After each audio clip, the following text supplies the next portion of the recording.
ఒక్కసారి కొమ్మూరి గోల్డ్ కి కాల్ చేయండి. తాకట్లో ఉన్న మీ బంగారాన్ని విడిపించి మార్కెట్ ప్రైస్ కి వాళ్ళు కొనుక్కుని మిగతా డబ్బులు మీకు ఇచ్చేస్తారు. రైట్, బ్రేక్ న్యూస్ వస్తున్నాం మన టీవీ స్క్రీన్ పై. రెండు తెలుగు రాష్ట్రాల్లో ఇటీవలి కాలంలో కుటుంబ కలహాలు ప్రాణాంతక ఘటనలకు దారితీస్తున్నాయి.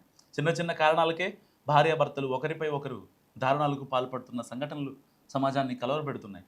తాజాగా సంగారెడ్డి జిల్లాలో చోటు చేసుకున్న ఘటన అందరినీ విషాదంలో ముంచెత్తింది.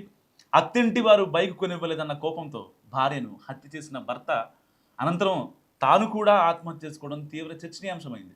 సంగారెడ్డి జిల్లా కొండాపూర్ మండలం మారేపల్లి శివారులో ఉన్న మామిడి తోటలో ఈ విషాదకర ఘటన వెలుగు చూసింది. సో పోలీసులు చెప్తున్న దాని ప్రకారం మారేపల్లికి చెందిన దాసరి అంజయ్య, తనకి 25 ఏళ్ళు, ఇతను నారాయణగఢ్ మండలం సంజీవరావుపేటకు చెందిన యాదమ్మతో, ఆ యాదమ్మకి 20 ఏళ్ళు. సో కరెక్ట్గా 11 నెలల క్రితం వీళ్ళిద్దరికి పెళ్ళయింది. వివాహం తర్వాత అంజయ్య తన తల్లి, సోదరుడు, భార్యతో కలిసి మామిడి తోటను కౌలుకు తీసుకొని అక్కడే నివాసం ఉంటూ జీవనం సాగిస్తున్నాడు. సో మామిడి పండ్లు విక్రయిస్తూ కుటుంబాన్ని పోషిస్తున్నారు.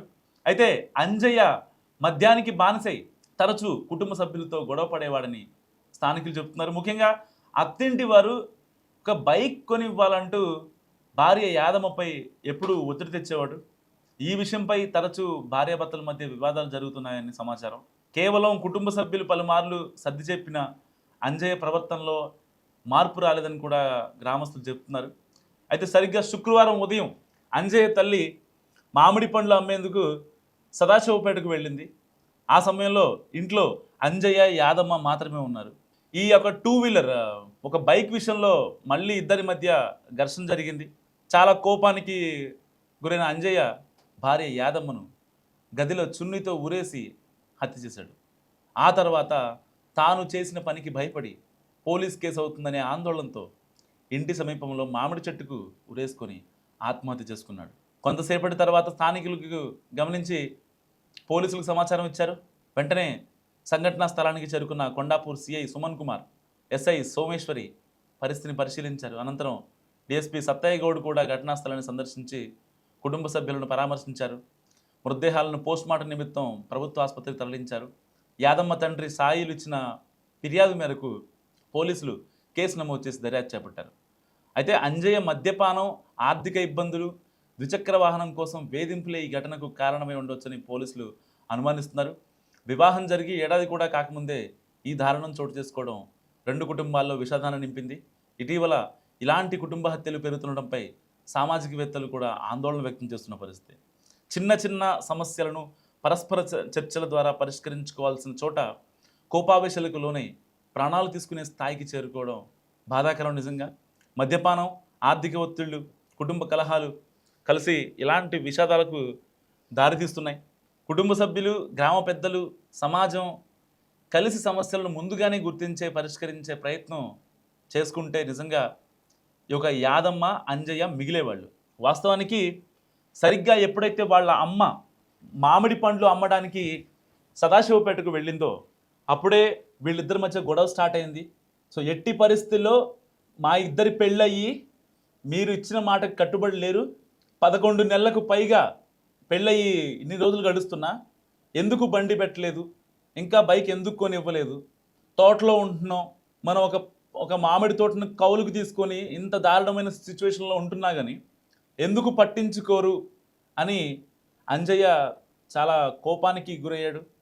వాస్తవానికి ఆ బండి అసలు ఒక బండి తేలేదని చెప్పి 2 శవాలను చూడటం నిజంగా ఇదే ఫస్ట్ టైం. ఒక బండి గురించి గతంలో మటన్ ఉడకలేదని కొట్టుకోవడం చూసాం, లేకపోతే ఏదో ఒక చిన్న చిన్న ఇష్యూస్, అంటే అదనపు కట్నం కోసం వేధింపులు చూసాం.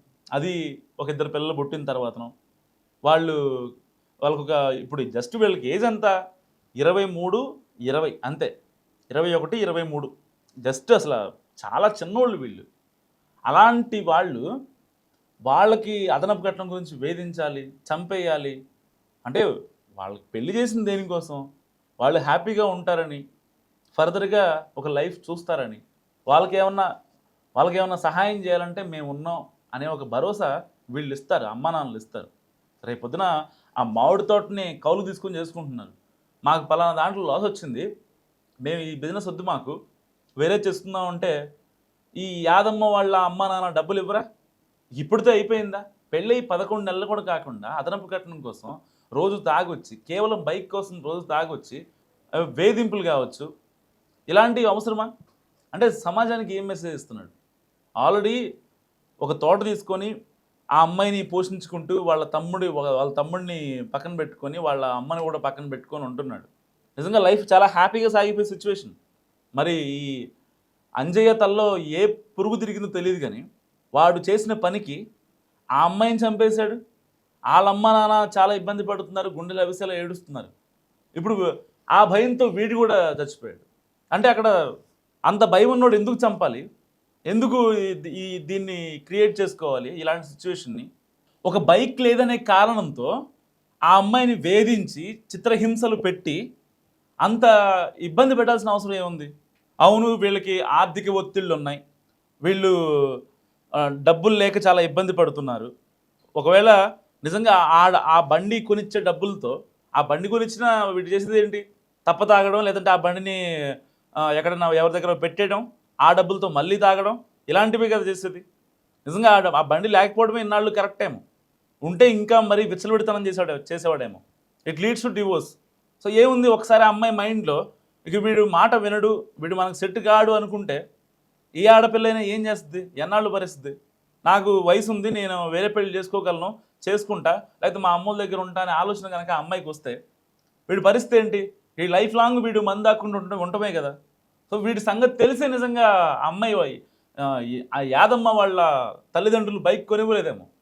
సో ఇలాంటి సిచ్యువేషన్స్లో నిజంగా మనం అర్థం చేసుకోవాల్సింది ఏంటంటే, పెద్దవాళ్ళు వద్దు అన్నారంటే దానికి ఒక రీజన్ ఉంటుంది, లేకపోతే వాళ్ళు లేట్ చేశారు అంటే దానికి ఒక రీజన్ ఉంటుంది.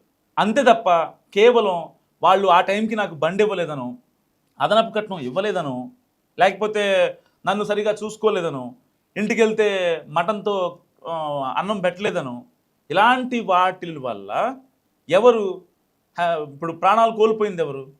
అల్టిమేట్గా ఆ అమ్మాయిని చంపేశాడు. ఆ అమ్మాయిని చంపేసి తాను కూడా చెట్టు కూరేసుకుని చనిపోయాడు. మరి అంత భయం ఉన్నప్పుడు నిజంగా సరే వాళ్ళని అడగొచ్చు కదా నార్మల్గా. ఈ అమ్మాయితో ఫోన్ చేయించి, మరి ఎప్పుడో పెడతా అన్నారు కదా బండి, ఎందుకు పెట్టలేదని చెప్పి ఈ అమ్మాయితో ఫోన్ చేయించి సరిపోయేది.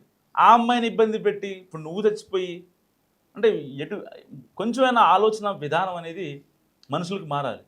అందుకని ఒక ఏజ్ వచ్చిన తర్వాత మాత్రమే పెద్దవాళ్ళు పెళ్ళిళ్ళు చేస్తారు. వీళ్ళు ఏం చేస్తారంటే, ఉన్నది ఒకటే కొడుకు కదా, ఉన్నది ఒకటే కూతురు కదా, ఇలాంటి వాళ్ళకి పెళ్లి చేస్తే అన్న మారుతారు అని చెప్పి చాలామంది తల్లిదండ్రులు చేస్తున్న మిస్టేక్. వాళ్ళు ప్రాపర్గా చదువుకోరు. ఒక 10th క్లాసో ఒక ఇంటరో వాళ్ళు చదువుకోరు. ఆ చదువుకోకుండా వాళ్ళకి అలాంటి టైంలో మెచ్యూరిటీ లేని టైంలో పెళ్ళిళ్ళు చేసి ఇక వీళ్ళే మారుతారు, రేపొద్దున వాళ్ళు చూసుకుంటారులే అని చెప్పి వదిలేస్తారనమాట. అలాంటి వాటి వల్లే ఇవాళ బ్లండర్ మిస్టేక్స్. చంపాడు, చచ్చిపోయాడు.